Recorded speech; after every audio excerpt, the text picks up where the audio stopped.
Okay, so welcome back. I'd like to introduce D.K Panda from Ohio State University, who's going to be talking about programming models and their designs for Exascale Systems. D.K. Okay, good morning again. So it is a pleasure again to be here. I've been coming to this conference for last 2 years, so this is my third time here. So after a great talk by Thomas, I'll just continue. A lot of things what he indicated in his talk, we'll try to see how to take those challenges and then go forward. And broadly, we'll be talking about programming models and their designs on the Exascale systems. And since there are a lot of materials, so we divide this talk into two parts. So in the today's part, I'll give the broad motivation and focus more on the MPI, PGAS, and hybrid. And tomorrow, we'll go more into the accelerators, the both NVIDIA GPU, and then Intel mic, quality of service, fault tolerance. So those kind of things we'll be talking tomorrow. So as most of us know, like there is a significant growth of high performance computing these days, both in growth in the processor performance, the chip density is doubling every 18 months. There is also growth in the commodity networking, and that is increasing in speed and features, and at the same time reducing the cost. And that's how we are able to deploy very large scale systems to handle all these different kinds of applications. Now this is a chart from the top 500 growth, many of you might have seen. So this is like starting from 1993 up to the last November 2002, and then some prediction. So this is the line which shows like how the number one system in the world are doing. And here especially you see like the November time frame. So this is the 17.59 petaflop system. So that is the Titan. And next we are trying to aim for these 100 petaflops in the 2015.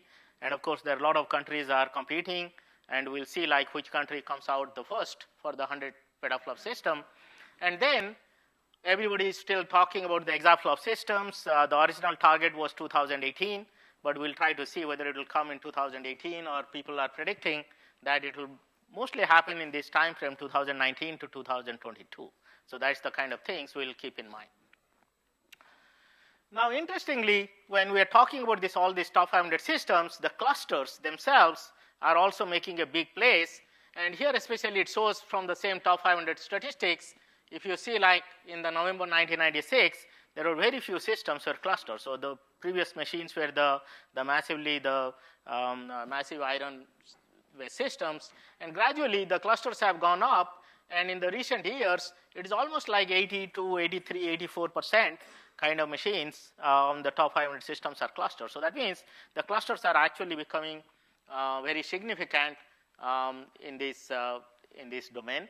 And out of those, if you see, even the InfiniBand clusters are also making a big roadway.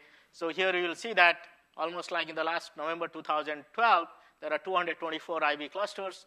And starting from like in Germany here, 147,000, the Stampede, which Carl will be talking a lot today afternoon, 204,000 cores. So like this, a lot of large clusters with IB are getting deployed, and more such clusters are coming. Now, if we take a look at this, like where we are, and now let's move forward and try to see what is going to happen in the Exascale. Okay? So this is the slide some of you might have seen. So this was taken from the DOE Exascale study done by Professor Jack Dangara. And when this was done, this study, so that was like the early 2010. So they had put a column here with respect to all these system peak, power, system memory, node performance, node memory bandwidth, etc. Like what was the state of the art in 2010, and then trying to see in the 2018 how these systems will evolve, and then what are the difference, okay, in order of magnitude, like is it a 10 or a 100 or a 1,000. Now, of course, here there are a lot of metrics, and we'll just try to focus on here, let's say just these 4 metrics, just to give a good balance to the talk. So here if you see the node concurrency, in the 2010, like one node, like a one server node had maximum 12 cores. And the prediction is that in the Exascale system, we'll have 1,000 or 10,000s of such cores per node. So that will be having like 100 to 1,000 order of difference. Similarly, now if we have so many cores, obviously the node interconnect bandwidth, like how much bandwidth you need in and out of the node. So here in the 2010, it was 3.5 gigabytes per second, and the prediction is that we need around 200 to 400 gigabytes per second per node to match with the large number of cores. So similarly, system size, that's the total number of nodes. If you see in the 2010, the largest system was 18,700, and people are thinking that in the Exascale system, we'll have 100,000 or such 1 million kind of things, nodes will be there. And now, if you combine the number of cores, the number of nodes, and then the number of threads per cores, so here you will see that in the 2010, the system had only 225,000 threads, and here the prediction is that we'll have almost order of billions of threads. Okay, so here we'll see almost 10,000 orders of magnitude higher, and the focus here is that we need so many threads because the systems, the data movement cost is so high, so that we need this latency hiding. Okay, I'll go into a little bit more into details a little bit later. So if you think of like this, so we are entering into a very new territory, like where the Exascale systems will be designed, and if we want to design these systems, like what are the challenges? Okay, so that's what I'll be trying to focus next, and the challenges coming from the programming models layer, and then how we want to actually design these things, and again, what is the state of the art, and what's the direction we are trying to move. So those will be the focus of my talk. So these are some broad challenges, again, for Exascale systems. This is from the DARPA Exascale report by Professor Peter Kogi. So again, these are the bigger challenges, energy and power. Okay, the energy in the sense, the hard to solve the power requirements for data movement, and in the previous talk, we saw like how much does it cost to move the data for a very small distance. Now, if you try to see it for an Exascale system, this is where all the power goes, and we really need to minimize that power in the data movement. Obviously, we also have challenges in terms of memory and the storage, and especially with billions of threads, there is a big challenge is that how do we achieve concurrency and locality? Because we want to exploit the locality, and at the same time also we want to manage the concurrency. And then finally, in this kind of systems, the faults will be very common. So how do we actually handle the resiliency challenge? So these are the kind of broad four dimensions. So now with respect to that, let's see what is happening in the programming models and where we are and what are the trends. So from the programming models perspective, there are broadly like three categories we'll be trying to focus. The one is the shared memory. This has been there, so that means all the cores or the processors can actually use the memory in a shared manner. And these days you see that within the node, within a server node, all the cores can communicate with each other with shared memory, read and write. Okay? And in the earlier generation systems, even some of the servers you can also used to do across the network also. But doing hard cache coherency, shared memory across the network is a very challenging task. There were some systems in the past, but they couldn't scale beyond like a 512 or 1K kind of things. Now, the more common thing which is being used on all the current systems is the distributed memory model. So we have the processors, we have the local memory, but then in order to exchange the data, we use explicit calls like the MPI or the message passing interface to move the data between the systems. But that is also becoming a challenge, and we'll see, and this is where people want to move. This is called the PGAS, or the Partitioned Global Address Space. So the idea here is that, again, this is a logical shared memory, so the same distributed memories are there with respect to each processor, but we try to create a logical shared memory abstraction to give you that global address. And there are a lot of different kinds of PGAS models like global arrays or UPC, Chapel, OpenSHMEM, X10, a lot of these are being proposed. And on top of that, there is also a discussion to combine these. This is what's called the hybrid, like you try to combine both MPI and then PGAS, and then try to take advantage of both of them in a seamless manner. Okay. So in this presentation, we concentrated on the MPI first, and then I'll try to go to the PGAS and then the hybrid next. So let's take a quick look at the MPI. If some of you are not familiar, MPI is a message passing interface. It's a library which has been standardized by MPI Forum. The goal has been to have a portable, efficient, and flexible standard for writing parallel applications, so that you can move actually your application from one system to other system, and it will still run with good performance.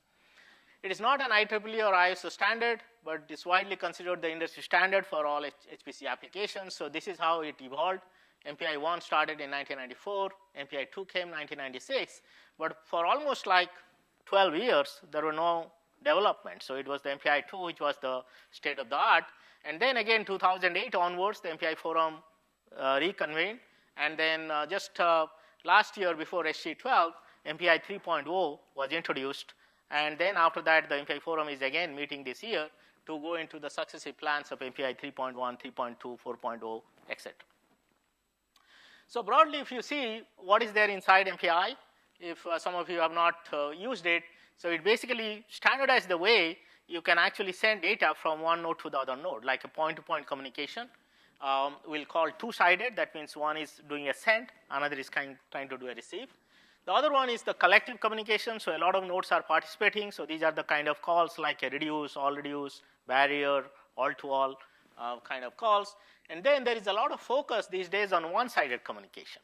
So this is instead of doing send and receive, where both nodes are participating or both processes are participating, can we try to do one-sided? So that means from one side, we can do a put or we can do a get. And in that way, we can actually overlap the computation with communication, and there is a great focus on these as we move ahead. Then, of course, we need also how do you start the job, how do you handle parallel I/O. So the question is, like we saw those Exascale challenges, so how does actually MPI, first because it has been a dominant programming model, how does it actually plan to meet the Exascale challenges? And as we saw that the power required for data movement operation is one of the main challenge, and so the MPI forum has trying to address some of these things, and which will go into more details. The first one is the non-blocking collectives. Okay, as many of you know who have programmed with MPI, especially these collectives, takes a lot of time. Okay, it's just like the all-to-all or the broadcast, reduce, all reduce. And if you remember your Amdahl's law principle, if any part of your parallel code takes a lot of time, that determines the overall speed up. So if the collective calls are taking a lot of time, so the question is, how do we actually try to minimize that? Of course, in the last 20 to 30 years, there have been a lot of research on trying to optimize these algorithms. Okay? But the bottleneck has been that these collectives are blocking. So that means once you call, the process is called all-to-all, nobody is able to make progress with the computation unless the all-to-all is finished. Okay? So that becomes the bottleneck. And the MPI forum has been trying to change that to make it non-blocking collective. So that means if we can initiate the collectives, but let's not wait for the results, and assuming that you have other computations from previous iterations, you can compute or you can proceed with the computation while the collective is taking place. Okay, if we can achieve that, then it really truly brings the overlap of computation with the collectives, and in that case, doesn't matter like the collectives, how much time it takes will not affect the overall performance. Okay, so that is the kind of a new semantics change is taking place to overlap computation with communication. The other one is much more improved one-sided interface. I'll talk more into that, called RMA, or remote memory access, which again reduces the synchronization of sender and the receiver. And then to achieve this concurrency, this is where this PGAS and the hybrid MPI and PGAS approaches are coming up, and also some examples later on. And then finally, the resiliency, how do we handle resiliency in the MPI itself? So there are some new interfaces for detecting failures. So the MPI 3.0, which was introduced, these are the major features like non-blocking collectives, the improved I/O one-sided RMA model, and the MPI tools interface. So those of you are interested, you can always go and download this, the MPI 3 spec, which was finalized before SC12. So I'll just touch a little bit of these from each of these issues. So as I mentioned earlier, this non-blocking collectives, so this actually enables the overlap of computation with communication. So the way it tries to do, it removes the synchronization effects of collective operation, exception of barrier. So whenever, like, let's say you initiate a all-to-all in a non-blocking manner, so it says completion when local part is complete. So that means if I have given my data or I have sent my data, I can define that my operation is complete. I don't have to wait so that I can proceed with my computation. And then the completion of one non-blocking collective doesn't imply completion of the other non-blocking collectives. So that means in the system, you can have multiple of such non-blocking collectives happening in parallel. And those of you who are familiar with the MPI, there is a concept of a tag. So there is no tag for the collective operation. But then you need to make sure that issuing many non-blocking collectives may exhaust some resources. So that means whatever implementation or the MPI library you are trying to design, you need to have some quality implementations so that it will ensure that this happens only for some pathological cases. And also, since blocking calls has been there in the previous MPI standard, so non-blocking calls are not replacing it. It is in addition to it. Okay? So that means the application programmer can continue to use both the blocking and the non-blocking. So the non-blocking calls do not match blocking collective calls. The MPI implementation may use different algorithms for blocking and non-blocking, and therefore non-blocking collectives cannot match blocking calls. And these are the bottom line. Like the blocking collectives, they have been always optimized for latency because the overall performance determines the speed up, so people have been coming up with different algorithms to optimize for the latency, whereas the non-blocking collectives, the focus is for overlap. Okay? So you may not use the best algorithm there, so even it takes more time because we are trying to do it in a non-blocking manner. If we can overlap computation with that non-blocking, then we are good. So the performance of the non-blocking will not matter that much. So instead of latency, we need to see that whether we can exploit the overlap. Of course, one thing is very important here, that since we are trying to bring non-blocking collectives as a semantics change, your application has to be modified. I'll show that example. You cannot just take the current applications and replace your blocking collectives with non-blocking and expect it to work, because it has not been designed. The semantics have been changed. So you need to actually work together with the application scientists to make sure that it can allow such non-blocking collectives to take place, and I'll show some examples. And this is actually a true co-design kind of things we need to do. And then the user must call collectives in some order, in the same order on all ranks. Progress rules are same as those for point-to-point. So the way these calls have been introduced, just like in the point-to-point, we have non-blocking like MPI I-send, MPI I-receive. So similarly, is MPI I-barrier, MPI I-all-reduce. So these are the non-blocking variants of the collectives. So next, let's take a quick look at the one-sided communication. So as I mentioned earlier, like the two-sided communications always focus on send and receive. So that means I am sending, you are receiving, so that both the processes need to be involved. Whereas on the one-sided communication, the idea here is that if we can create some kind of a window taking from the memories of all these different processes, and then one can send data here, one can receive data here, and in this way we can try to express irregular pattern of communication. And then this is easier than request-response pattern using two-sided. And if we can decouple data transfer with synchronization, we can have better overlap of computation with communication. That means, let's say this rank can write to my memory without involving me explicitly, so that I can continue with my computation, and after the data has been written, then I can go and then try to get it. So I'll try to overlap. So in this context, of course, this proposal has been there from the MPI-2. So the MPI-2 actually had a separate kind of things, public window, private window. There was synchronization of windows were explicit, and the MPI-2 was working for non-cache coherent systems. But MPI-3 now introduced two types of windows. One is a unified and separate, and then it also focused on unified window, leveraged the hardware cache coherency, that's like the shared memory, or shared memory within the node, where we can try to exploit. So with respect to that, MPI-3 forum has introduced a lot of these calls. I don't want to go into all of these details, but if you're trying to write your applications using the MPI-3 RMA, you need to have a good focus on these. For example, here, how do we create MPI win create dynamic? So it allows actually windows without memory attached to be created. Then you attach to a window. Similarly, you do windows with shared memory. How do you allocate? How do you actually do the rput, rget kind of things? Also get accumulate. There are also fetch and add, and then the compare and swap operations. Similarly, you can also do winlock, winfloss local, winsync. So these are the kind of new operations, primitives have been introduced. And again, this is a part of the standard. Later on, I'll show you some initial implementations.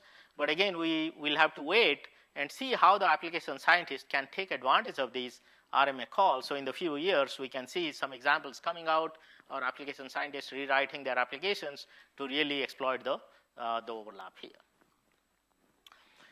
Now, the other one which MPI-3 forum also introduced called tools interface. So here, if you remember, like a lot of libraries have a lot of internal parameters.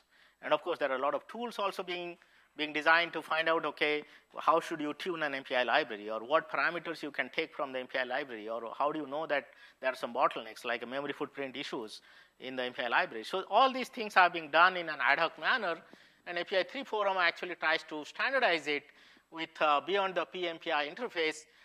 So this is the new interface called MPI-T, that's the MPI tools. So from here you can get different kinds of like configuration and control information. So that means within the library, what is the eager limit, what is the buffer sizes, or how much time was spent in blocking, how much is the memory usage, or to debug like some packet counters, thresholds. So all these things a library can actually identify, saying these are the information I'm trying to expose. And then all your other tools, kind of the debugging tools or analysis tools, can be built on top of this interface so that they can match in a seamless manner. Okay. And then there are a lot of minor miscellaneous features kind of things. Also MPI 3 introduced like new Fortran binding, non-blocking file I/O, removed C++ binding. There is support for large data counts. And there's a lot of focus also on sparse collectives, on process topologies, then distributed graphs, topology-aware communicator creators, and then the non-collective, but like group collective communicator creation, enhanced data type support. There's some MPro for hybrid programming, and then some numerous fixes. So those are the kind of things which MPI 3 has brought out. Any questions so far? Everybody's awake after the coffee? Okay, good. So this is the MPI side. Now let's see on the PGAS side. So what is happening? So the PGAS side, again, there are different approaches are taking place, like some are library-based, like global arrays, which has been there for many years, especially the computational chemistry domain. And then there is a new thing which has started, which is called OpenSHMEM, which is like the very earlier generation machines, Cray and all used to have SHMEM, but those are proprietary things. And now there is an open standard called OpenSHMEM. I'll talk about that a little bit later on. Then there is a compiler-based one is the Unified Parallel C, UPC, and then the co-array Fortran has been there. And from the DARPA HPCS, there has been a lot of language-based work has been done in the previous years, like X10, Chapel, and Fortress. So later on, I'll take examples of this OpenSHMEM and UPC and try to see like how do you actually design these kind of things on InfiniBand or on the modern clusters, and then how you can combine that with MPI to actually have hybrid MPI and PGAS designs. So irrespective of all these programming models, now the question if we want to ask that how do we really design these, or how do we provide support for these on the current generation multi-petaflop systems or exaflop systems, so what are the challenges? So here it is an animation just to show, like if we take a look at the technologies, so nowadays we have multi-core or many-core, we have all different kinds of networking technologies, both like commodity as well as proprietary, and then of course we have these accelerators, like all the NVIDIA side and then the Intel mic side. So I call this like a supply side, so that means the technologies are being given to us by industry. Now from the top level, if you see like if you are an application writer, or as we heard from the previous talk, like the applications, you want the best performance or you want the best speed up. So I call that as like a demand side. So we have a demand and we have a supply, and we need to bridge the gap. So if you see here, like typically application kernels or applications are written on some middleware, and then the middleware is written with some programming model. So here again, it could be MPI or PGAS, it could be CUDA, OpenSCC, Silk, Hadoop, MapReduce. All these I call like a programming models. So that means if we want to run these applications, need to run with the best performance, of course, that has to come from here and that has to come from here. Okay? So that means the programming model layers, the how we actually design, how we support, needs to have all those kind of performance and scalability so that the end application people can really try to take advantage of that. Okay? If we cannot deliver the performance at this layer, there is no way the applications can take advantage of that. So then internally if we see, so this is where all the communication library and runtime for different programming models come in. Okay? So it could be like all this point-to-point communication I talked about, like two-sided or one-sided, collective, synchronization logs, I/O file systems, fault tolerance, etc. So all these are the things which try to bridge the gap, try to take the features and performance from all these technologies and try to deliver you to at the programming models layer. Okay? So this kind of a big picture, we try to show how all these components fit with each other. But the more important thing is that in the earlier years, people used to design this in a layered approach. But now what is happening, as we also heard from the previous talk, that each of the layers are becoming very complicated. And the example I indicated, like let's say non-blocking collectives, you cannot just modify your library or the programming model layer saying I have non-blocking collectives, because the application also has to be changed. So all these things are leading to these co-design opportunities and challenges across various layers. Because when we are talking about Exascale systems, these systems will be so complex that we cannot just design this thing in a modular manner. Rather, we will also need to co-design all these various layers, and this is why you see this co-design word is coming very pervasive these days. Whenever Exascale comes, there is a co-design. Okay, so we need to keep that in mind. So if we want to have some kind of an wish list for the Exascale system for the programming models, of course, MPI has been there, but then all these other discussions taking place on the PGAS side, as well as if you see CUDA, Mike, and all these things are coming. So in general, the community is talking about MPI plus X. Nobody knows what will be the X, but everybody is assuming that MPI will be there, and then something else will be added to it for the Exascale system. So that's the picture we'll keep in mind here, saying MPI plus X. And then if we want to have this wish list, of course, the scalability has to be there. So this will be for million to billion processor. So that means we need to have very highly efficient inter-node and intra-node communication. So that is the first thing. Not only across the nodes, but within the node when we have so many number of cores, so the intra-node communication is also becoming very important. And intra-node gets divided to intra-socket and then inter-socket. So that means within the socket also we have so many cores, how fast we can communicate and how fast we can communicate across the sockets. And then, of course, when we are talking about this large-scale system, whatever library you design or runtime, you need to have extremely minimum memory footprint. Okay? Now, if you don't design it properly, like if your library you try to scale, and if that consumes like 50% of your memory, then only 50% is left for your applications. On the other hand, if that library can be done with only 25% or 20% or 10% of the memory, then more memory is left for the application people so that they can run the applications. Then, of course, the hybrid programming model. There's a lot of discussion going on, and I'll show some of the numbers again. And then the question is, how do you balance intra-node and inter-node communication, especially on these very fat multi-core nodes? So if you have like 1,000 or 2,000 cores per node, how do you really concurrently communicate to the outside world? Okay? So in that case, like there is a lot of discussion going on, some endpoints or multiple endpoints per node. So this is the way how like multiple processes can send like internal data structures. How do you design the internal data structure in the library to detect a message? Like somebody might have sent a message, so how quickly you detect it? Okay? Because when earlier, like when only 2 cores were there, the data structure was very simple. But now with 1,024 cores, if you go polling for each of these connections, you'll be spending a lot of time even to get one small data. So then, of course, the multi-threading is needed. And of course, with the collectives, I just introduced the non-blocking, but there is a lot of discussion going on with respect to offload, with respect to topology-aware, with respect to power-aware. I'll go into a little bit more details on that. Then, of course, the support for the MPI-3 RMA model, then the support for GPUs, accelerators, fault tolerance, resiliency, and then also quality of service support. So this is something new which is coming. Everybody knows that, but there has not been any solution, especially if you have run some jobs on shared clusters. You will see that one job can affect the performance for somebody else. If somebody is doing a big I/O or somebody is trying to do a big checkpoint, you will see that all other jobs are getting affected. So how we can try to provide performance isolation or through some quality of service? So those are kind of things are also becoming important. So these are the kind of broad wishes we'll keep in mind. And in this context, I want to introduce our MPI project. Many of you might be familiar. We have been working on this MPI+2 project almost for last 12 years, since the beginning of InfiniBand. In the beginning, we had for InfiniBand, then we extended to iWarp, and it also supports the Rocky in a seamless manner. You can use this stack.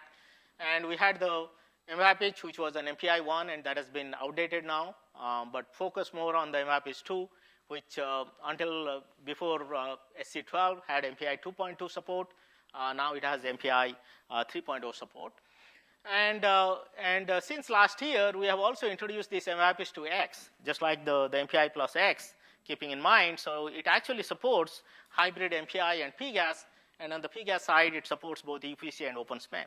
So you can actually use this runtime to do pure MPI, MPI OpenMP, pure OpenSHMEM, pure UPC, or any combination of these, MPI, OpenMP, UPC, PGAS. So it's the same runtime which allows you to mix and match all these programming models, and then I'll show some examples how you can really exploit performance using these kind of hybrid models. And then, of course, there is a lot, as of last month, like more than 2,000 organizations in 70 countries are using this stack.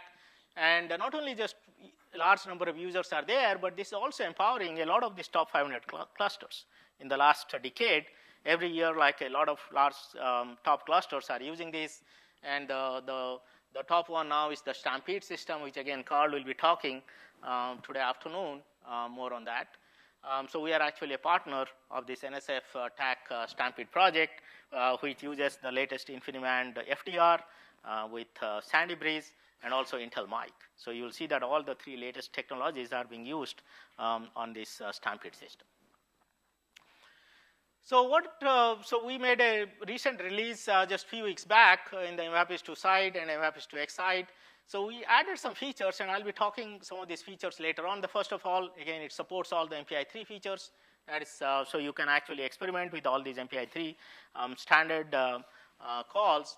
And the other one which we introduced something new called a Linux-supported CMA, or a cross-memory attach. Okay. Earlier, in our stack, we had a Linux module called Limit, but now there is actually a lot of such calls are becoming part of the Linux distribution itself. And I'll show some numbers. So then you don't need to actually load a separate kernel module. You can actually use the existing CMA calls with the latest Linux, and then run it with MPI+2, and you'll get good performance. And also we have added this, some of you might have heard, like Livermore has a scalable checkpoint restart library called SCR, which actually tries to provide a very like in-memory checkpointing. And you can use this to do very fast applications level checkpointing. You can also combine it with systems level checkpointing. So now we have an integrated version with the MPI+2, so you can actually support application level checkpointing, and also you can support for hierarchical systems level checkpointing. And of course, as the job sizes or the system sizes are becoming bigger and bigger, there is a great focus on how quickly we can even start a job. So we have been continuously updating this part. So we have provided I mean, the two-way systems are coming. Some systems are heterogeneous, like some might have QDR, FDR, DDR, that is kind of an environment, and some other systems are purely uniform. So earlier we were trying to address the heterogeneity, but then you lose some time when you are trying to detect whether the system is heterogeneous or not. So now we have provided an option so that if you have a homogeneous cluster, you don't have to detect all those things. So then your job startup can be much more faster. Okay? So we have added a new flag so that you can run your application with this flag, and you will see better startup. But on the other hand, if you have a heterogeneous system, just fall back and use the existing environment for the job startup. And we also like a newer version of Limit 2. It provides support for unlocked IOCTL calls. And of course, as the systems keep on changing with the processor characteristic, memory characteristics, and the network characteristics, the performance of collectives has become very significant, and we continuously optimize all those things. So with every release, we try to see on all different platforms and then try to optimize some of these, and then I'll show some numbers. So what I'll try to focus today is some of these, the first topics. I'll show some the scalability angle, the basic inter-node, intra-node performance, the collectives, MPI3, and then hybrid. That's what I'll focus today. And then tomorrow we'll go into much more details of these accelerators like the GPU, NVIDIA. We'll also try to show some GPU direct RDMA numbers. These are being very, very fresh. Just in the last 48 to 72 hours, we have some solutions working. Okay, we'll see if everything works. I'll show some of the numbers tomorrow. The same thing also with Intel Mic. Okay, we have been working on the Intel Mic, both the MPI support. We'll show some numbers, and then show some QoS and also some fault tolerance, resiliency with the SCR numbers and all. So tomorrow morning I'll talk about those. So this chart actually talks the point-to-point. So let's start with the point-to-point across the node, so where we are. So this shows like the broad, like a small message latency across small messages, and this the larger messages. And this is trying to capture with the same stack how things have evolved over the last several years, like the QLogic DDR, QLogic QDR, ConnectX DDR, Connect S2 PCI to QDR, Connect S3 PCI 3 to FDR, and the latest, the Connect IB, which is dual FDR. So over the years, if you see this latency, so gradually, steadily it is going down, and the very latest one is around 1 microsecond. Okay, so MPI really is the from node to node, the small message transfer we can now achieve in 1 microsecond. And for us, the large messages, of course, the bandwidth plays a big role here, and this is the black line, which is the Connect IB dual FDR that gives the best latency compared to all other technologies. And here you need to see that this is a combination of things coming from the PCI Express Gen 3 as well as FDR, and this is a dual FDR. So all these things are being combined to give you that performance. Now, with respect to bandwidth, so this is the unidirectional bandwidth, and this is the bidirectional bandwidth. So unidirectional bandwidth, yes. Yes. Just wondering how come that we can see the Connect X is doing better than Connect IB.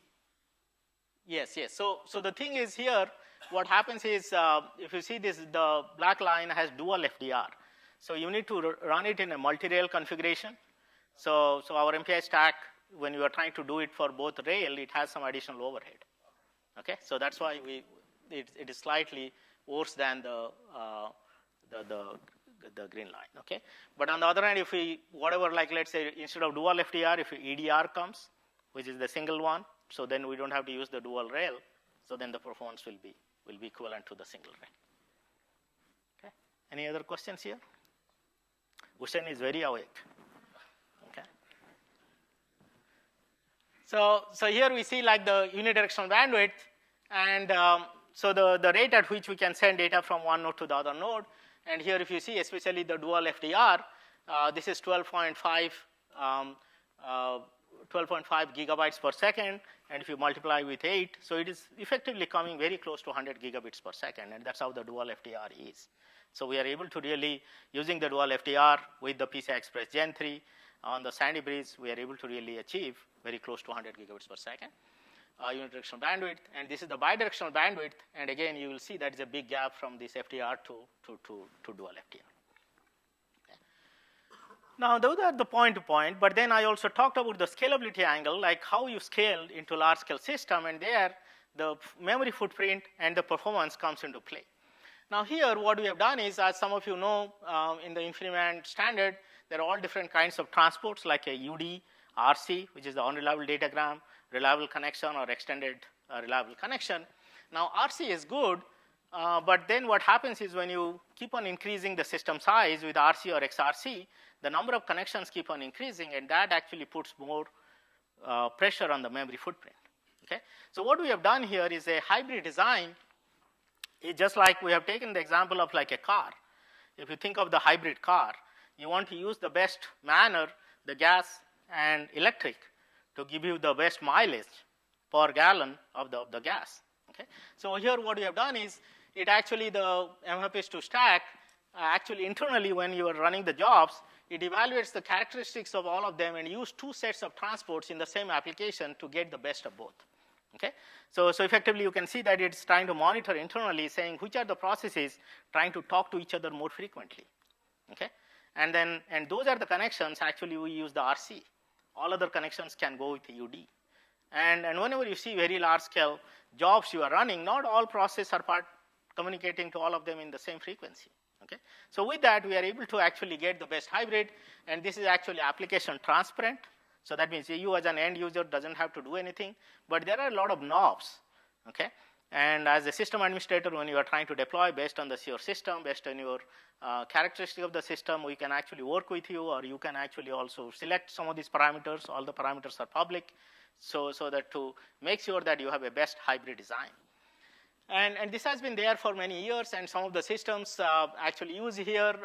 So these are some numbers. If you see, these are the different NAS benchmarks, NAMD, SMG. So especially the hybrid, which is the red line, you will see that it always tries to perform equal or better than the UD or the RC.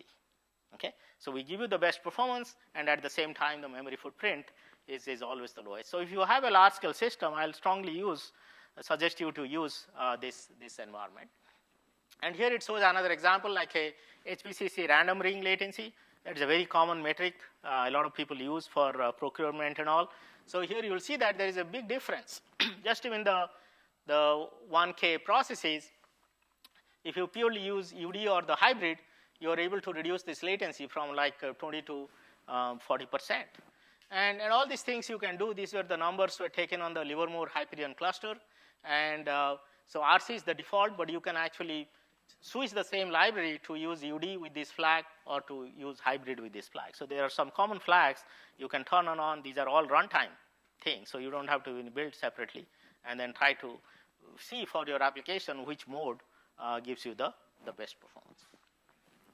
Now moving to intra-node, as I mentioned, that is becoming also very important because it's not just the more and more cores are coming within the node, the more communications are happening within the node. So we have to optimize that, otherwise we'll not get the best performance. So here, over the years, like we have been optimizing this intra-node design, so that's now the latest library has almost the 4th generation of design there. So here you can see this is on the latest Sandy Bridge with the MPI+2, the very latest release. The intra-socket, like the cores which are within the socket, we are able to give very like 190 nanoseconds at the level at which we can communicate from one core to the other. And then from inter-socket, it's around 450 nanoseconds. And as I mentioned earlier, like here it is trying to show bandwidth, and this is the bidirectional bandwidth. You can use the shared memory, but for large data transfer, we have been using a module called limit. So this is a single copy approach. In the basic shared memory, again, there are 2 copies. One actually writes to the shared memory, the other process reads. Whereas using the limit, which is the single copy, so we do some mapping of the address of the sender to the receiver, and then the receiver reads the data.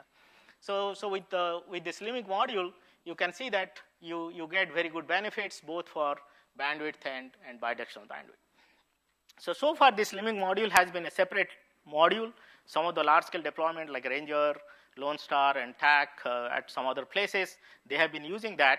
But some other people had some concerns saying, no, we don't want to use a separate Linux module for security threat and all those kind of things. But now what is happening is that is being alleviated. This is the CMA I mentioned earlier, like cross memory attach. So those are the calls actually available in your Linux distribution, so that you don't have to go through any separate module. Okay, so this is the latest release. We incorporated that. And then if you see here, like this is the bandwidth, similar kind of thing, intra-socket. So if you see the CMA line is the green line, and then the shared memory is here, and then the limit is the little bit yellowish orange line.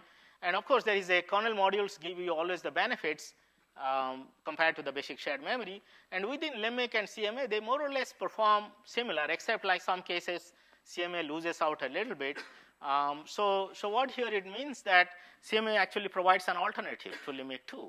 So if you don't want to go through limit 2, do not want to go through another build, just go and use these CMA calls, and they are already available with the kernel, so there is no need to load a new kernel module. You may lose the performance a little bit in the middle size messages. We are still trying to work on that, but otherwise you will be able to get all the benefits with the single copy approach. So once again, I'll strongly encourage all of you to trigger the CMA option so that you get the maximum performance out. So now let's move into the collectives, and there are various angles we will be trying to focus on. So the first is shared memory aware collectives. So as I mentioned earlier, like a lot of these cores are talking to each other within the node. So many years back, we found out that all these collectives we need to redesign. So what do you mean? So earlier generation, like people had designed, like let's say take a broadcast. People have all kinds of like tree-based thing, binomial, k-nomial. So all of them, they consider each process as separate. But now you think that if, let's say, within the core or within the node, we have like 32 or 64 of these cores, as soon as I get one copy of the bcast, I can actually gradually copy them using shared memory or limit, all these things what we discussed earlier. We don't have to, again, do message passing there. Okay? So this is what we call like a shared memory aware collective. So over the years, we have modified all these algorithms. So here you will see that the original versus shared memory version, you see great benefits. And of course, we have options to enable or disable, but the default version has this shared memory enabled. So you don't have to do anything. But what we do is, as the number of cores per node have been increasing over the years, we continuously monitor that and make a lot of optimizations. Okay? Because there could be some threshold. Blindly, if you do it, it may not work out best. Okay? like the same algorithm may work for a 16 cores per node, but with a Magni with like 24 or 48 cores per node, it may not work. So we always try to optimize this. And here it shows some very latest release we have done for Stampede. These are the MPI reduced and MPI B-cast. So here you will see that there is a big difference in performance. This is the reduced latency, especially for large messages. We have optimized it significantly, and the same thing also with a B-cast. Okay, so always, like every time we make a new release, we need to make sure that all these newer platforms, because technology is continuously changing, so we try to continuously also work on optimizing these collectives. Now this is very interesting numbers. Thanks to again Carl, he took all these numbers on Stampede. I think nobody has seen these kind of numbers earlier. So this uses the hardware multicast. Okay, if you know, like InfiniBand has the hardware multicast support. In our very old MPI+1, we had that support. But then at some time it was not scaling, so we actually withdrew. But now with the latest QDR and FDR, InfiniBand multicast is working well. So these are the numbers we have taken. These are 102,000 cores for small messages. So this is MPI B-cast using the hardware multicast. And as you know, the hardware multicast is based only on UD, and it also doesn't go beyond MTU. So that means we have to make it reliable, and we have to make it packetized for larger messages, because at an MPI B-cast level, it is reliable. It is not just using the simple calls from the lower level, but we have to play with all these things. So here you will see that for very short messages on 102,000 cores, we can send the data like up to within 5 to 10 microseconds. Most of the time it is 5 microseconds. For very large data also, we see a big improvement here. And then if you see the other way around, like the scaling, 16-byte messages, see, with 5 microseconds, I can send it up to 6,000 nodes. And those are like the nodes, because it's the UD is going to the nodes, and from the node internally we can copy. So there is a big difference here. And then same thing also we see with the 32 kilobyte message. So what it means that this hardware multicast-based approach is very significant, and these are the very initial numbers we have. But now we can actually, since MPI B-cast performs well, we can try to use that for all other collectives also. Okay, so that we have not done yet. So that's the second level optimizations we'll try to do, and especially for these large scale systems, you will see a lot of benefits with these collectives. Now those are the kind of the default collectives we continuously have been operating, but this is a new direction which we are working, and I think Carlo also will stress a little bit more. It's a joint project with TAC and SDSC. So the topology-aware collectives. So what does that mean?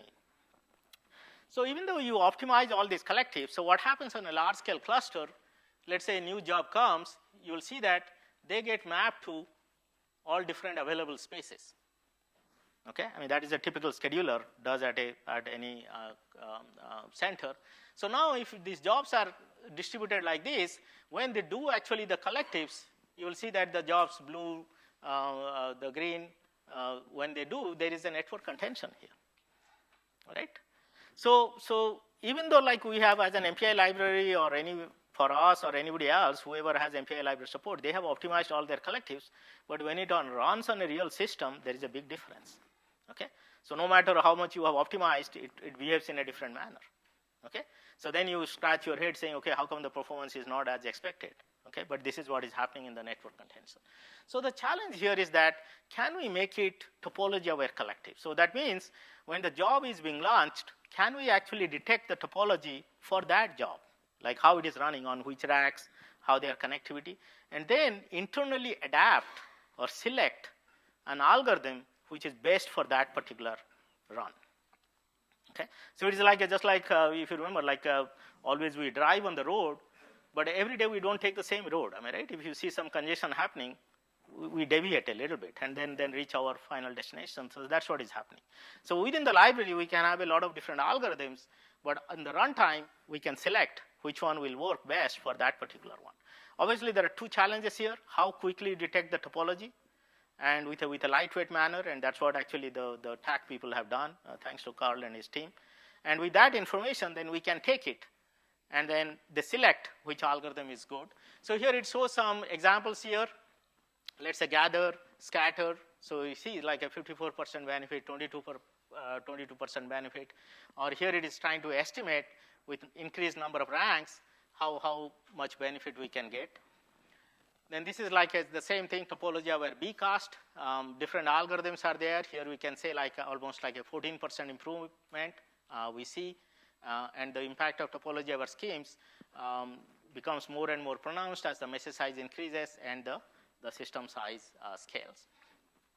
Now, in addition to the collectives, the process placement also plays a very big role, okay? And so the idea here is that, let's say you got a 2,000 core allocation, but you know that your jobs are running on those 2,000 cores, but it doesn't say that the rank 0 will run on core 0, rank 1 runs on core 1, okay? We have a flexibility of reordering these ranks, okay? And this is the study which we did. It actually was presented at the Supercomputing 12. It got the best paper and best student paper finalist selection.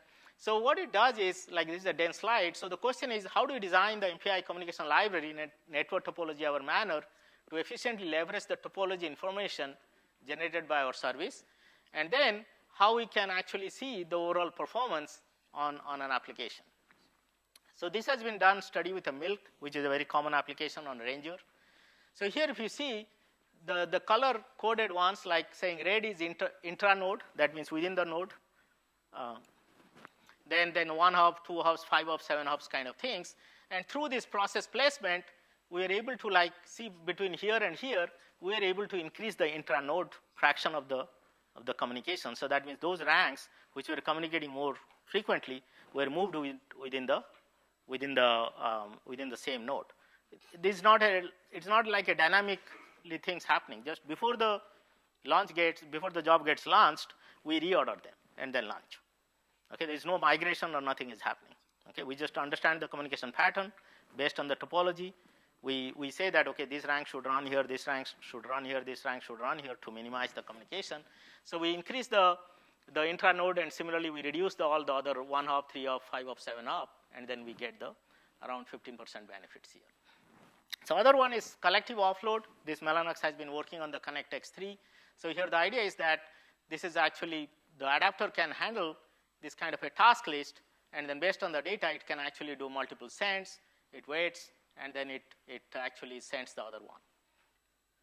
So this is actually the non-blocking collective. So that means if the adapter can do it, now the question is how do we modify at an application level to get the best benefits? And here we worked with the different scientists. So this is like a P3D FFT.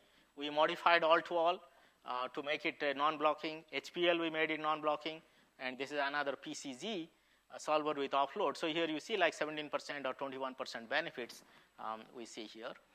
We also worked with another breadth first search application from Berkeley National Lab. Now here you will see that it happened the other way around.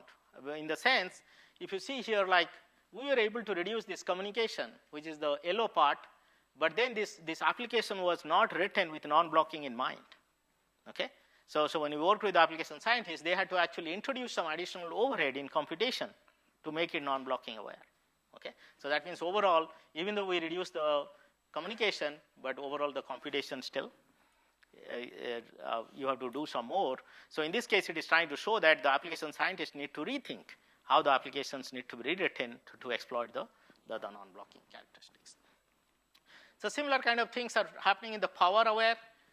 The default is like run each core at frequency. People have used frequency scaling, and here we actually use both CPU throttling and also DVFS. So the idea here is, again, let's say an all-to-all is happening. If everybody starts at the same time, there is of course congestion, and you take a lot of time. On the other hand, can we do it in a piecewise manner? So that means in some phase, we allow some process to send, whereas the other processes are remaining idle. Then the second phase, we again bring up performance or the voltage frequency of some processor, we keep all others idle. So like this, you can actually have a good balance. So here we can show like 32% benefits in power, but your performance may get affected, like a 5%. So you need to have an adjustment between power and performance. This is also trying to show similar kind of things at the CPMD, which is an application level. So I think Brian showed me some sign. Let me skip the MPI 3 part. The slides are there, you can talk. Let me introduce this hybrid programming. So as I said, like these PGAS models are coming, and let's say the OpenSHMEM and the Unified Parallel C is coming. So the question is that will applications be rewritten entirely in PGAS models? So the answer is probably not, because a lot of these applications have already been written. So you don't expect that they will be totally rewritten. But the question is, like, can we take the best of both the worlds, okay, from the MPI side as well as the PGAS side? So this is the picture we have in mind. So the idea here is that let's say your application has been written with 4 kernels here. And if you see that one of the kernel is not doing good, might be irregular or might be due to some properties is not doing good in MPI. So the question is, can we change those to appropriate PGAS models? The kernels or some parts or some subroutines we can modify so that we can mix and match. That is the idea. And that's what exactly is the Exascale roadmap is talking. If you read it here, it says hybrid programming is a practical way to program the Exascale system. So this is the direction which we are exploring. And so to do this hybrid programming, the runtime, actually people have some of these designs saying they have a separate PGAS runtime, MPI runtime, and they are combining it here. But then if you do like this, you need more network resources. It may lead to also deadlock because these different runtimes have different semantics. And it may lead also to poor performance. So what we have done is like a unified runtime. So that means we put the runtime below these programming models, okay?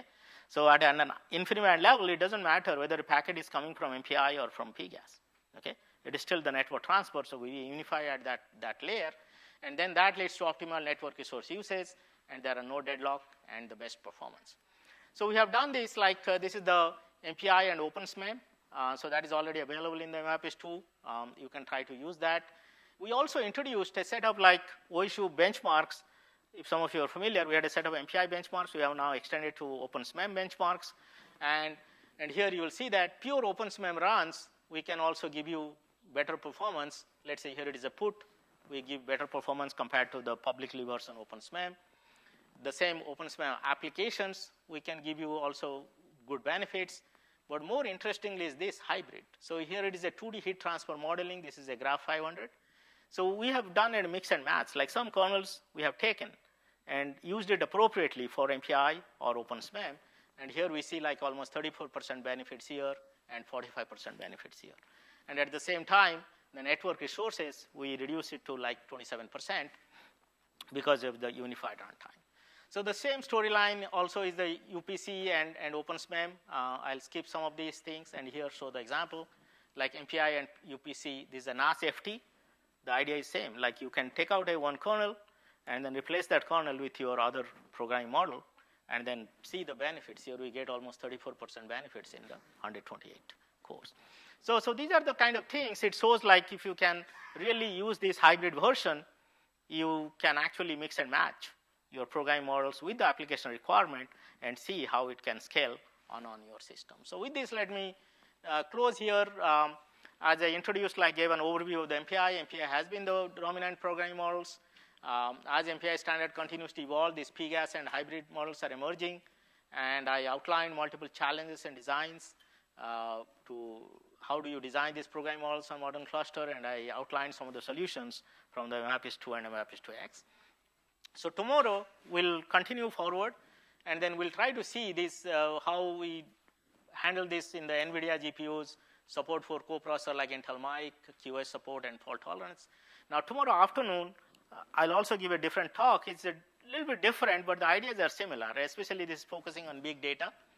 Now the MPI library, as we have been scaling and delivering better performance for the last 12 years, but if you think of the big data which is coming, those are running in a very slow manner on the current cluster. So the idea is that can we take a lot of our designs and then put it there in the big data, and that's what I'll show tomorrow.